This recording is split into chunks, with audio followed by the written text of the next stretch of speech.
Company মজদুর, বিভিন্ন বিভাগীয় মজদুরদের এখানে যারা উপস্থিত আছেন, ভাইয়েরা, মায়েরা, আমার বক্তব্য যারা শুনছেন, সে পথচারী বন্ধুরা এবং এখানে যারা আজকে আইন শৃঙ্খলা রক্ষার জন্য দায়িত্বে আছেন তাদেরকে, আর আমার এখানে আদিবাসী কর্মী সমাজের নেতৃত্বে কমলেশ ভাই, সফল ভাই এবং তরুণ ভাই যারা আছেন, আর সত্য আমাদেরকে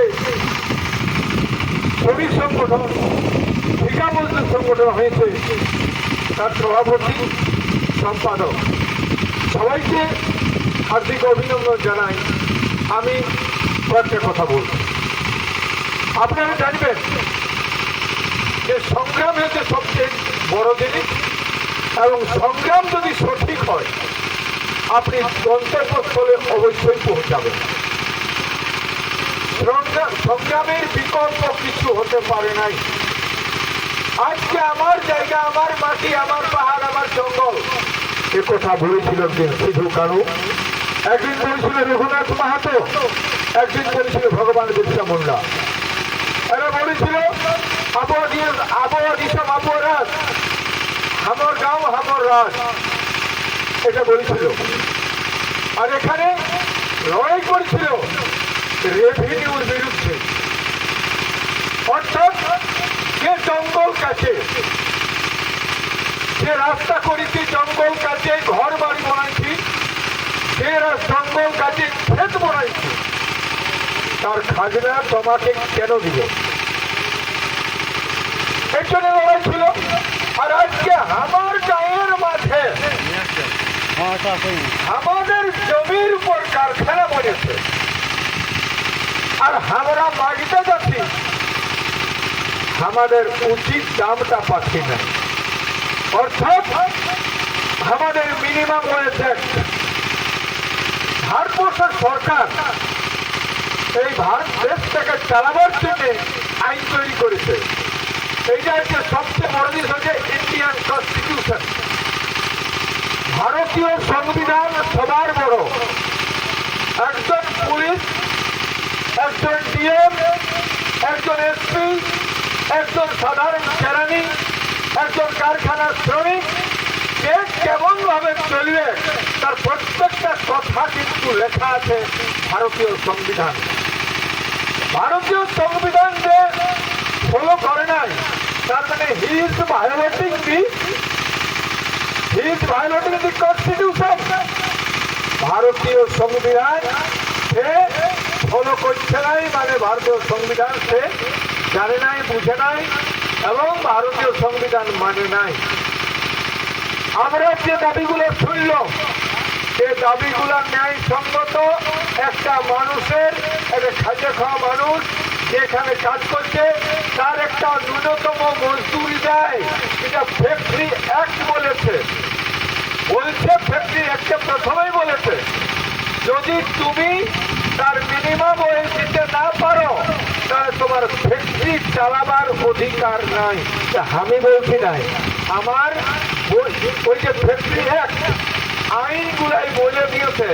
তার মানে এটা আমরা যদি বলতে যাই, ও ভাইপের বলে তোরা বলছিস, আরে তুই পড়ে ভালো করে আর জানিয়ে, আর তারপরে বলবি আমি একটা আওয়াজ কিন্তু সংবিধানের বাইরে বলছি নাই। প্রত্যেকটা লেখা আছে মিনিমাম ওয়েজ অ্যাক্ট। এটা প্রথম হয়েছে 1936 সালে, 1948 সালে হয়েছে আমাদের ফ্যাক্টরি অ্যাক্ট হয়েছে 1948 সালে।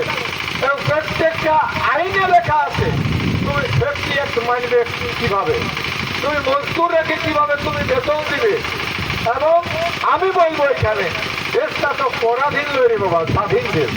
তো স্বাধীন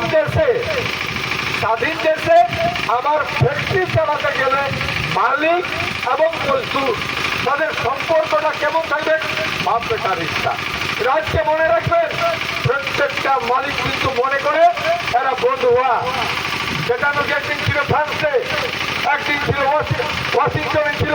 তখন একটা শ্রমিককে ঘন্টার পর ঘন্টা কাজ করাতো, কিন্তু বেতন ছিল না। কেমন ঘন্টার পর ঘন্টা কাজ করেছিল, তার জন্য টিকা করে হে মার্কেটে প্রথম শ্রমিকদের মিটিং হয়ে, যেটা মে ডে বলে শ্রমিক দিবস, সেটা হচ্ছে টিকাগড় হে মার্কেটে করেছিল, প্রথম হয়েছিল ওইটা।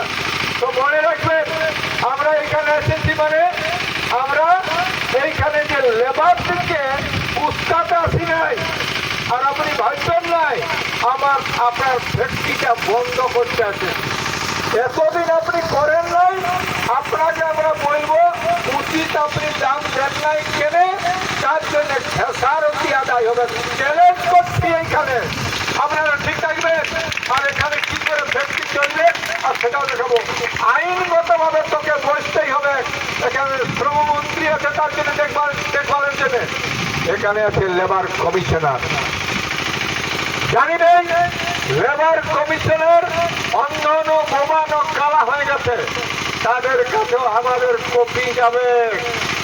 শ্রমমন্ত্রীর কাছে ডাইরেক্ট আমি বলবো, আর মুখ্যমন্ত্রীকে ডাইরেক্ট বলবো, সেন্ট্রালে চিঠি পাঠাবো। আর দেখি ভালো কাজ হচ্ছে না, কত বড় শক্তি চালাবা। আমি আরো শুনেছি গরিব মানুষের ভিতরে জমি ছিল, সেই জমিগুলা লোকে জোর করে কাঢ়ে নিয়ে আর কাজ করছে। আরে মাইতির আমি শুনলাম মাইতি, আর তুই জানিস না গাইতি কেমন থাকে। মাইতি আর গাইতি তোর ফ্যাক্টরিটাই পুরাবে গাইতি। মনে রাখবেন, এখানে বাহবা হাততালি নেবার জন্য আমি আসি নাই। আপনাকে মনে রাখবেন,